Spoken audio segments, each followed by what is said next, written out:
มีเรื่องเนาะพี่น้องเนาะบอสดีมื้อนี้มีเรื่องมาอ่าแจ้งเนาะ FC พี่น้องเอ้ยเนาะอ่าสาเหตุนี้ก็คือ พี่น้องเอ้ยเนาะจักสิเว้าตัวใดก่อนพี่น้องเอ้ยเพราะว่าอ่าเป็นเรื่องที่บอสดีบ่อยากให้มันเป็นพี่น้องเอ้ยเนาะแต่ว่ามันก็เป็นเนาะแล้วก็อย่างที่บอสดีบ่อยากไปเนาะแต่ก็จำเป็นต้องได้ไปพี่น้องเอ้ยอ่าเพราะว่าเป็นเรื่องหยังพี่น้องเอ้ยเนาะอ่าก็คือบ่าวสดีเนาะบัดนี้เรื่องที่สองก็คือเฮือนนี่ก็เรื่องแรกก็เฮือนพี่น้องเนาะเรื่องที่สองก็คืออ่าลูกกับเมียพี่น้องเอ้ยเนาะบัดนี้ลูกกับเมียอ่าเพราะว่าเพิ่นก็เนี่ยก็ถามว่าเฮ็ดมาหลายปีแล้วเด้อเฮ้ยเฮ็ด YouTube ว่าซั่น2 ปีแล้วว่าซั่นเงินคำมันก็บ่พอสิกุ้มสิหุมลูกเมียได้บัดนี้ลูกก็2 คนแล้วพี่น้องเอ้ยเนาะเจ้าต้องได้กระตือรือร้นเนาะพี่น้องเนาะคือว่าปรับปรุงตัวเองขึ้นหรือว่าหาเฮ็ดเวียกเฮ็ดงานเพิ่มสาเฮ้ยว่าซั่นนะพี่น้องเนาะนี่คือในเรื่องที่ว่าเมียบอกพี่น้องเนาะบอกทางบ่ซะดีเนาะอ่า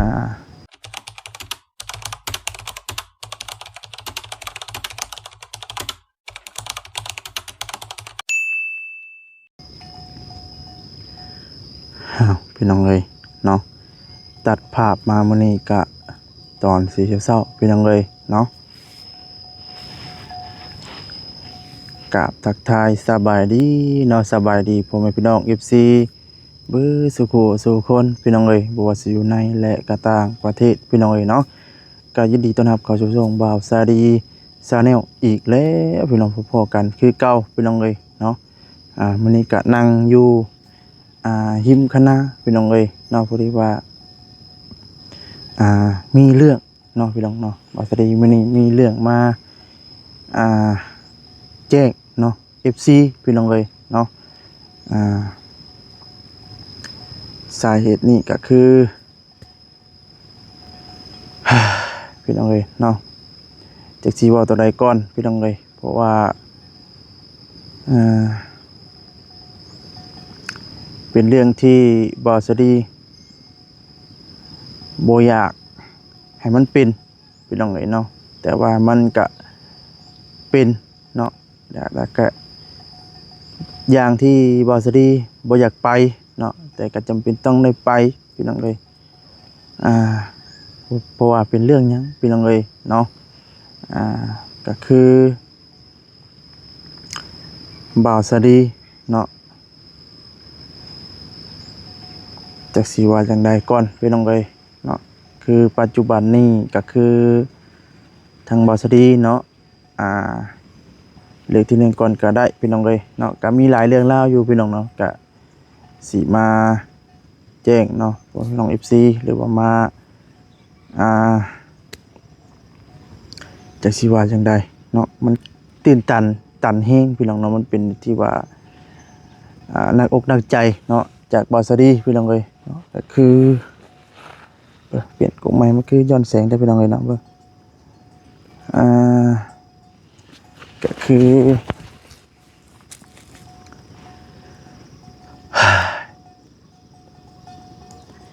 ือปัจจุบันนี้ก็คือทางบ่าวสดีเนาะ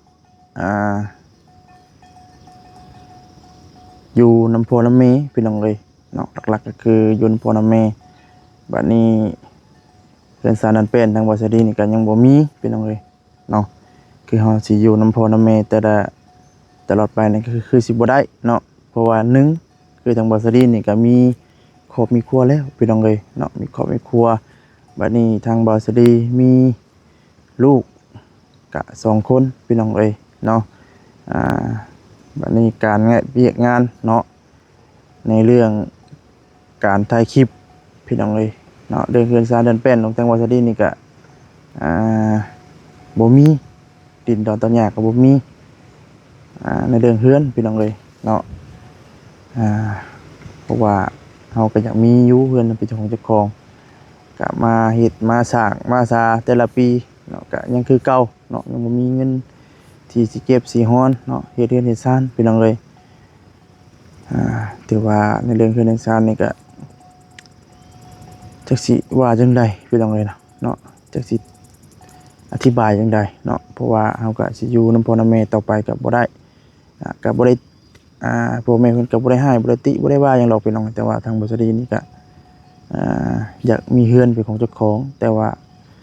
เงินคำกับแก้วเฮานี่บ่ได้เก็บออมมันบ่ได้พี่น้องเอ้ยอยากสิมาเฮ็ดเรือนเฮ็ดซ่านก็ได้บัดนี้เรื่องที่สองก็คือเฮือนนี่ก็เรื่องแรกก็เฮือนพี่น้องเนาะแล้วเรื่องที่สองก็คืออ่าลูกกับเมียพี่น้องเอ้ยเนาะบัดนี้ลูกกับเมียอ่าเพราะว่าเพิ่นก็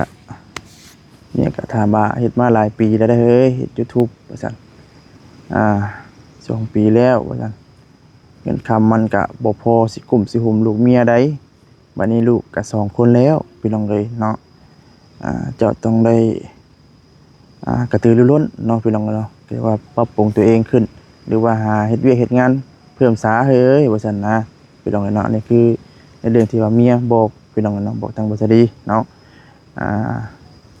ให้เจ้าเบียกเพิ่มพี่น้องเนาะเพราะว่าเหตุแบบนี้เพราะว่ามันก็มือได้มือบ่เนาะพี่น้องเนาะก็คือเฮาบริษัทดีนี่เฮ็ด YouTube มานี่อ่า3 เดือนเนาะที่ YouTube มานี่2 ปีพี่น้องเนาะ2 ปีอันนี้ก็จะเป็นปีที่2แล้วพี่น้องเนาะแต่ว่าเงินคำกำแก้วนี่ก็บ่หุ้มพี่น้องเนาะบ่หุ้มยังบ่หุ้มลูกเมียหรือว่าทั้งพ่อแม่พี่น้องเอ้ยเนาะวันนี้การที่แม่เว้าแบบนี้เฮาก็แม่นความเมียพี่น้องเอ้ยเนาะเพราะว่าลูกก็คนที่2นี่ออกมาแล้วเนาะการใช้จ่ายเฮาก็สิสูงขึ้นพี่น้องเอ้ยเนาะทางพืชแน่นมลูกผู้ใหญ่แน่แล้วก็ต่างๆนานายาแน่เนาะพี่น้องเอ้ยเนาะหลายอย่างในนี้พี่น้องเอ้ยเนาะตอนนี้ก็คือทั้งลูกเพิ่นก็ยังกินนมแม่อยู่บางเทื่อนมแม่เพิ่นบอกเพิ่นก็ได้กินนมนมชงพี่น้องเอ้ยแต่ว่าคือว่าได้เฮาก็คิดการไกลไว้เนาะมีเงินมีคำไว้น่ะดีพี่น้องเอ้ยเพราะว่าการเป็ดการเจ็บการเป็นเนาะพี่น้องเนาะมันก็คือช่วงหนึ่งก็ลูกวาสดีก็เป็นไข่นะพี่น้องเนาะก็ได้ทั้งทำแม่แล้วนี่แหละพี่น้องเนาะพอได้ปลาลูกพลานเนาะที่ทั้งทำแม่แล้วก็บ่ได้มีหรอกพี่น้องเอ้ยแต่ก็พอขอเนาะเริ่มใช้แหละเนาะเพื่อให้ลูกให้หลานบัดนี้การที่วาสดีนี่เฮ็ดเวียกเฮ็ดงานซุมื้อเนาะก็บ่กุมบ่หุมลูกเมียพี่น้องเนาะลูกเป็นไข้เป็นหยังก็บ่สามารถพาลูกไปหาหมอได้พี่น้องเอ้ยวาสดีก็คิดหนักเด้อพี่น้องเอ้ยเนาะแต่ก็มันจำเป็นบาดนี้เป็นยังไงเนาะถือว่าเว้าเรื่อง YouTube นี่ก็บ่ซอรี่ก็อยากเฮ็ดคือเก่านั่นแหละพี่น้องเอ้ยเนาะอยากเฮ็ดอยากไปซอยอ่าช่วยเหลือคือเก่าเนาะพี่น้องเนาะอยากเฮ็ดอ่าเวียกตัวนี้คือกันพี่น้องเอ้ยแต่ว่าเฮ็ดจังไดล่ะบัดนี้เงิน YouTube ก็คือทางบ่ซอรี่ก็3 เดือนพี่น้องเนาะ3 เดือนยังบ่ได้กดพี่น้องเอ้ยเพราะว่าการไปการมาเฮาแต่ละมื้อนี่มันคือการใช้จ่ายเนาะสูงพี่น้องเอ้ยบัดนี้ทั้งเฮาไปเวียกแน่แล้วก็อ่าลูกเมียเนาะบางเทื่อก็บ่ได้กินอ่านมพี่น้องเอ้ยบางเทื่อนมลูกแล่นมาต้อนก็บ่ได้ซื้อนมให้ลูกพี่น้องเอ้ยอ่าถือว่าโอ้พี่น้องเอ้ยเนาะทางบริษัทก็จักสิอธิบายจังไดเนาะพี่น้องเอ้ยเนาะถือว่าในเรื่องที่หลายสิ่งหลายอย่างเนาะพี่น้องเอ้ยเนาะที่ว่าเฮาบ่กุมบ่คุมลูกเมียพี่น้องเอ้ยบัดนี้ก็เลยตัดสินใจเนาะสิไปทำงานเนาะที่ฝั่งไทยพี่น้องเอ้ยเนาะก็คือสิไปทำงานเนาะเพราะว่าแต่ละเดือนเนาะเฮาก็บ่ได้มีเงินไปเวียก ราะว่าแต่ละเดือนนี้มันก็บ่ได้พอสิกดพี่น้องเนาะก็คือจัง2 เดือน3 เดือนที่ผ่านมาเนาะพี่น้องเอ้ยมันก็บ่ฮอด100พี่น้องเนาะถ้าว่าฮอด100เดือนจังสิได้กดเทื่อนึงพี่น้องเอ้ยบัดนี้มันบ่ฮอด100พี่น้องเอ้ยเนาะเฮาก็เลยบ่ได้กดบัดนี้การใช้จ่ายในครอบครัวเฮามันก็สูงพี่น้องเอ้ยเนาะในการไปการมาอีกอ่า พี่น้องเอ้ยจักสิบอกสิว่าจังใดเนาะคือมันรู้สึกว่ามันตื่นตันแล้วก็อธิบายออกมาบ่ได้เลยพี่น้องเอ้ยเนาะมันคิดอุกอังเนาะพี่น้องเนาะหรือว่ามันหนักอกหนักใจเนาะพี่น้องเอ้ยเนาะสาเหตุคือทางวัดสลีก็บ่ได้อยากไปหรอกพี่น้องเนาะเพราะว่าหนึ่งก็คือลูกยังน้อยเนาะผู้หลายเนี่ยพี่น้องเอ้ยเนาะยังน้อยอยู่เนาะเพิ่นหาก็ได้2 เดือนมองวันที่9นี่แหละเพิ่นก็ได้2 เดือน2 เดือนพี่น้องเอ้ยคือผู้อ้ายเนาะพี่น้องเนาะเพิ่นก็สิได้4 ปีเดือน12นี่พี่น้องเอ้ยก็เพิ่นก็สิพอเข้าโรงเรียนเนาะแต่ว่าบ่ซอดี้นี่ก็บ่มีเงินเนาะบ่สามารถสิพาลูกเข้าโรงเรียนได้พี่น้องเอ้ยเนาะสาเหตุหลักๆก็คือบ่ซอดี้หนักใจที่สุดเลยพี่น้องเนาะก็คือเป็นพ่อที่บ่มีความสามารถที่จะเอาลูกเข้าโรงเรียนโรงเรียนได้พี่น้องเอ้ยหลายสิ่งหลายอย่างเนาะพี่น้องเอ้ยเนาะถือว่าสิหาเฮ็ดเวียกตื่มบัดนี้พี่น้องเอ้ยเนาะแต่เรื่องการถ่ายคลิปนี่ก็จังว่าสิไปไทยก็ไทยก็เป็นมือถ่ายมือบ่ถ่ายพี่น้องเนาะก็เบิ่งนำหน้าเวียกหน้างานพุ่นแหละพี่น้องเอ้ยเนาะเพราะว่าไปไทยเนาะว่าสิไปนี่ไม่ว่าสิไปนี่ก็คือ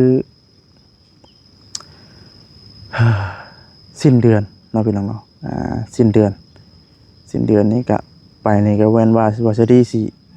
เอาเงินไปจะใช้ไปเนาะพี่น้องเนาะก็คือยืมเนาะพี่น้องเนาะยืมเงินไปอีกพี่น้องเอ้ยเนาะก็คือบ่สิปัจจุบันนี้ก็บ่ได้มีเงินจักกีบเนาะพี่น้องเนาะมีเงินแต่จักแสนนึงก็บ่มีเลยตอนนี้พี่น้องเอ้ยเพราะว่าก็ที่ผ่านมาเนาะก็พอได้ทั้ง3 เดือนที่ผ่านมาเนาะพี่น้องเนาะก็คือถือว่าหลายๆเดือนนี่แหละพี่น้องเนาะที่ว่าจะได้เฮ็ด YouTube มาเนาะก็ได้ทั้งผู้หลักผู้ใหญ่เนาะเพิ่นก็ซัปพอร์ตเนาะพี่น้องเอ้ยเนาะซัปพอร์ตทางบริษัทดีเนาะแล้วก็หลายสิ่งหลายอย่างเนาะเพิ่นก็ช่วยหลายสิ่งหลายอย่างเนาะทางบริษัทดีก็ดีใจพี่น้องเนาะที่ทางผู้หลักผู้ใหญ่เพิ่นช่วยเนาะพี่น้องเอ้ยแล้วก็ทางพี่น้อง FC เนาะที่เบิ่งคลิปให้และก็บ่กดข้ามโฆษณาก็ขอบคุณหลายๆเด้อเนาะทางพี่น้อง FC หรือว่าทางผู้หลักผู้ใหญ่เนาะใจดีที่ช่วยทางบริษัทดีตลอดมาเนาะทางบริษัทดีก็จักสิว่าจังใดพี่น้องมันก็ตื่นตันเนาะจักสิเว้าจังใดเนาะจักสิขอบคุณจังใดทางผู้หลักผู้ใหญ่ใจดีที่เพิ่นฮักแพงเนาะแล้วก็ทาง FC เนาะทางต่างประเทศหรือว่าทางอยู่ไสก็ตามแต่นั่นแหละพี่น้องเอ้ยเนาะที่ว่าฮักแพงเฮาเนาะเพิ่นก็เบิ่งคลิปให้เนาะแล้วก็จักสิว่าจังใดนั่นแหละพี่น้องเอ้ยเนาะขอให้อยู่ดีมีแฮงเด้อเนาะขอบคุณหลายๆที่ช่วยทางบริษัทดีโดยมาตลอดเนาะจนฮอดปัจจุบันนี้เนาะถือว่าเดือนนี้นะก็คือสิได้ไปนำทีมงานเดือนสุดท้ายพี่น้องเอ้ยเนาะเดือนสุดท้ายแล้วสิได้ไปนำทีมงานเนาะก็คือจบจัง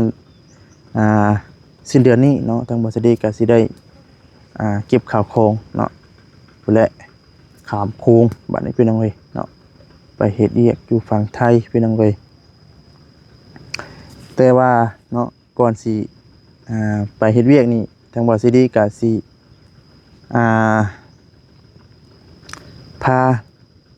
พาลูกกับเมียเนาะไปอยู่นำพ่อเฒ่าแม่เฒ่าพี่น้องเอ้ยเนาะเพราะว่าทางพ่อเฒ่าแม่เฒ่าเราก็กินฮอดลูกกินฮอดหลานแล้วก็ทางเฒ่าแม่เราก็ยากหลานอีกผู้นึงพี่น้องเอ้ยเนาะหลานทางน้องสาวพี่น้องเอ้ยก็เลยมื้อนี้มันก็หลายคนแล้วนะพี่น้องเอ้ยทางหันก็บ่มีคนก็เลยว่าสิ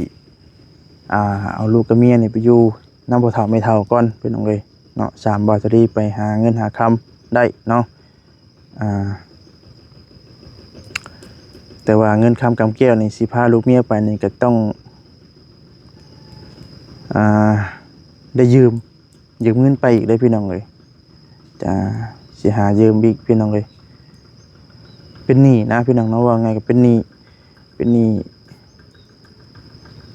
ย่อมเป็นหนี้เพราะว่าเป็นหนี้เราต้องได้ไปหาเงินมาใช้หนี้พี่น้องเอ้ยเนาะแต่ก็บ่ได้อยากเป็นพี่น้องเนาะแต่ว่ามันจำเป็นก็ต้องได้เป็นพี่น้องเอ้ยเพราะว่าเงินไปมานี่ถือว่าเติบยังอยู่ได้พี่น้องเนาะค่ารถค่าล่างเนาะถือว่าหลายล้านเติบอยู่พี่น้องเลยเนาะในเรื่องไปมาๆนี่ค่าของเฮาก็ถือว่ารถก็แพงเติบได้พี่น้องเลยเนาะคือรถทัวร์หรือว่ารถหยังโดยสารปัจจุบันนี้ก็แสน2แสน3แสนบ่จัก4แสนบ่จักพี่น้องเนาะเดี๋ยวนี้เนาะวันนี้วันนี้ทางวัดสรีก็มี4คนเนาะ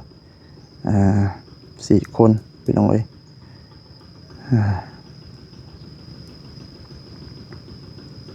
ถือว่าโอ้พี่น้องเอ้ยเนาะจักสิว่าจังใดเนาะถือว่า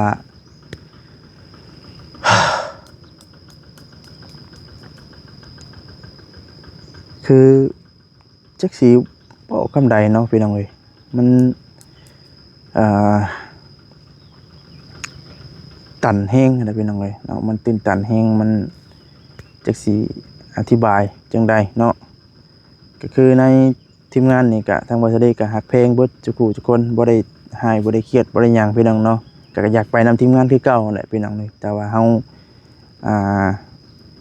กลุ่มครอบครัวแหละพี่น้องเอ้ยบัดนี้เฮาบ่ได้กลุ่มหุ้มเนาะมันก็หลายอย่างหลายแนวเนาะที่พักอาศัยเนาะลูกเต้าเฮาก็ใหญ่แล้วพี่น้องเอ้ยบัดนี้เฮือนชาวด้านแป้นมันก็ยังบ่มีสิให้ลูกเนาะพี่น้องเอ้ยคือจังบ่สะดีว่าแหละพี่น้องเอ้ยเนาะเฮาสิอาศัยพ่อแม่ตลอดไปก็บ่ได้พี่น้องเอ้ยเฮาก็มีครอบมีครัวแล้วเนาะเรื่องนี้พี่น้องเอ้ย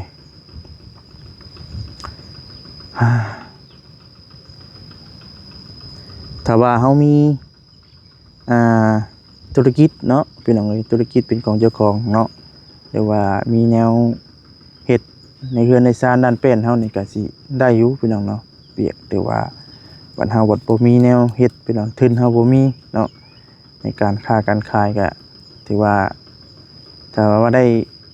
เรือนเนาะเฮ็ดเรือนอยู่แถวติดทางนี่พี่น้องเนาะก็สิเชื่อว่านั่นก็เปิดห้างเนาะพี่น้องเนาะเปิดห้างขายเครื่องก็สิโอเคอยู่พี่น้องเลย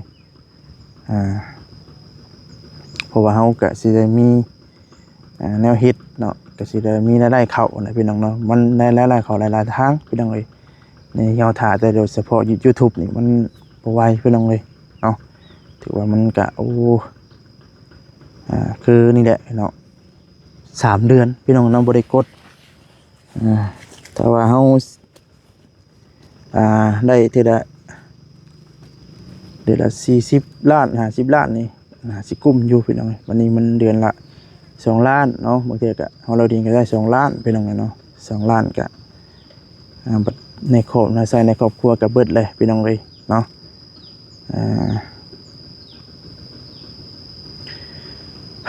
พี่น้องเลยเนาะจะเรื่องการไปเวียกนี่เดี๋ยวทางวัดสรีสีได้ให้ทางทีมงานเนาะสิหาทางทีมงานได้พี่น้องเนาะก็ว่าค่ารถค่าล่าง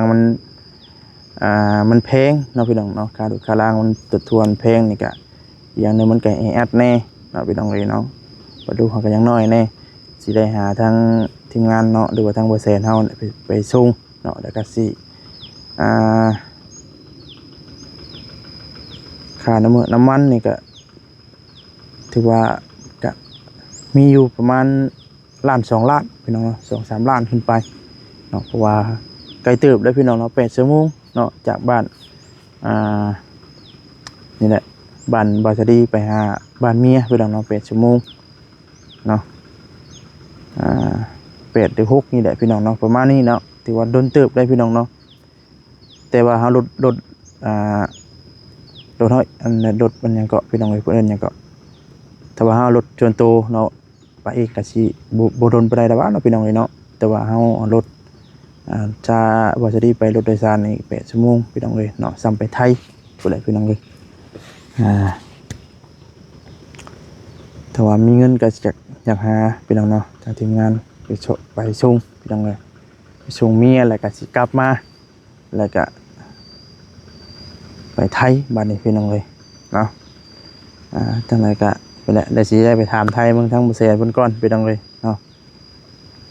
แต่เบิ่งเงิน YouTube ออกก่อนพี่น้องเนาะแต่ว่าเดี๋ยวนี้มันได้พี่น้องเอ้ยเนาะถ้าว่าบ่ได้ก็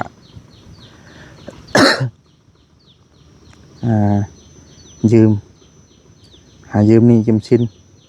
พาลูกไปเมียไปพี่น้องเอ้ยเด็ดได้พี่น้องเอ้ยเนาะโอ้อยากไม้ก่อนอึบโอ้ยยืมนี่ยืมสินใส่พี่น้องเอ้ย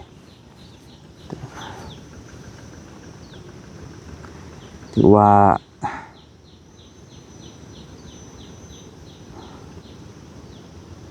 สิ่งที่เฮาบ่อยากไปจากลูกจากเมียพี่น้องเอ้ยเนาะ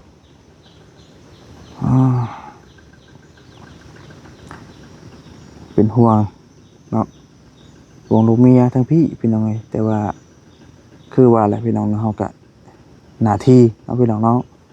หน้าที่เสาหลักเนาะคือครอบครัวพี่น้องเนาะจำเป็นต้องไปเนาะพี่น้องเอ้ยป่ะใช่พี่น้องเนาะกะสำหรับคลิปนี้กะทางบาซิลีกะสิได้ขอจบคลิปซะก่อนพี่น้องเอ้ยเนาะผิดพลาดจังใดก็ขอโทษขออภัยด้วยพี่น้องเด้อเนาะคำบอกคำจาใดทางบาซิลีเนาะบ่ฮู้นั่นฮู้เนาะขอโทษขออภัยนำพี่น้องเอ้ยเนาะสิลำลาพาจากไปก่อนเนาะแต่ว่าทางบาซิลีไปไทยเนาะพี่น้องเนาะกะสิได้ให้ทางพี่น้อง FC เนาะเป็นกำลังจิตกำลังใจให้ได้พี่น้องเด้อเนาะเบิ่งคลิปให้แน่เนาะแล้วก็คอมเมนต์กันเข้ามาเนาะพี่น้องเอ้ยเนาะเพราะว่าสิไปเฮ็ดเวียกสิ้นเดือนพี่น้องเนาะแต่ว่าเร็วๆนี้แหละเนาะเพราะว่ามันบ่กุมบ่หุมลูกเมียถือเป็นทีที่ว่าเฮาหนักใจเนาะพี่น้องเอ้ยไปใช่พี่น้องเอ้ยเนาะจังได๋ก็ขอบคุณทางผู้หลักผู้ใหญ่เปิดทุกท่านทุกคนเด้อเนาะที่ซัพพอร์ตทางบริษัทดีเนาะได้ให้ทางบริษัทดีเป็นสะพานบุญให้มาโดยตลอดเนาะก็สิได้รับหน้าที่เนาะเดือนนี้เป็นเดือนสุดท้ายพี่น้องเอ้ยเนาะเพราะว่าสิได้ไปเนาะจากทีมงานแล้วบัดนี้พี่น้องเอ้ยเนาะเพราะว่าสิได้ไปเฮ็ดเวียกเฮ็ดงานอยู่ไทยแหละพี่น้องเอ้ยเนาะอาสาพี่น้องเอ้ยว่าหลายแห่งอยู่ในยามมันแห่งโศกแห่งเศร้าพี่น้องเอ้ยเนาะเดี๋ยวสิไปโลกาดำนาก่อนบัดนี้พี่น้องเอ้ยเนาะซอยทางทำเมเราถือว่าเดี๋ยวเรื่องอะไรกันเลี้ยวนะพี่น้องเลี้ยวนะแล้วก็สิไปไทยพี่น้องเอ้ยเนาะอาสาพี่น้องเอ้ยจังใดก็ตามแต่เนาะมีแต่ว่าให้กำลังจิตกำลังใจทั้งบริษัทดีนะพี่น้องเด้อเนาะพี่น้องเอ้ยสำหรับคลิปนี้เนาะคอมเมนต์กันเข้ามาเนาะก็เห็นจังใดพี่น้องเอ้ยเนาะที่บริษัทดีว่าไปในมื้อนี้มันควรจังใดก็ติชมเข้ามาได้พี่น้องเอ้ยเนาะ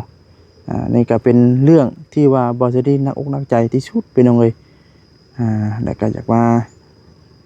แจ้งเนาะให้ทาง FC หรือว่าทางพี่น้อง FC ทางฝั่งไทยหรือว่าทางต่างประเทศเบิดทุกท่านทุกคนเนาะหรือว่าอยู่ไสก็ตามแต่นะพี่น้องเอ้ยเนาะที่หักแพงบ่ซะดีเนาะแล้วก็สิได้นำลาไปก่อนบัดนี้พี่น้องเอ้ยนำลาพาจากไปก่อนเด้อพี่น้องเด้อนาลกให้ดอกหน้าก่อนบัดนี้พี่น้องเอ้ยเนาะนำลาไปก่อนแล้วเนาะสำบายดีเด้อพี่น้องเด้อนะสำบายดีพี่น้องเอ้ยเนาะ